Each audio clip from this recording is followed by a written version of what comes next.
मानो नेवसिलांखो नों आंखौ? मानो थगाय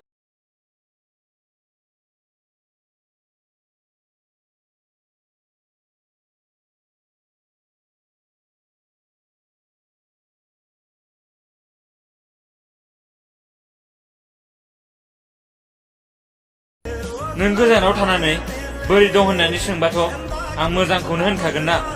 खाथियाव फैना नायबासो मिथिगोन आं बोरै थांनानै दं नोंनि अनगा।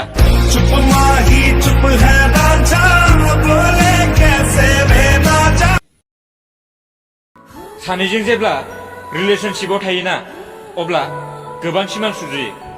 नाथाय बे रिलेशनशिपनि गेजेरावनो सोरबा सासेया जुदि बाय आंखौ बावलांदो होननानै बुङोना अब्ला बै सासेनि गासैबो सिमांफोरानो बायफ्लेलांजोबो।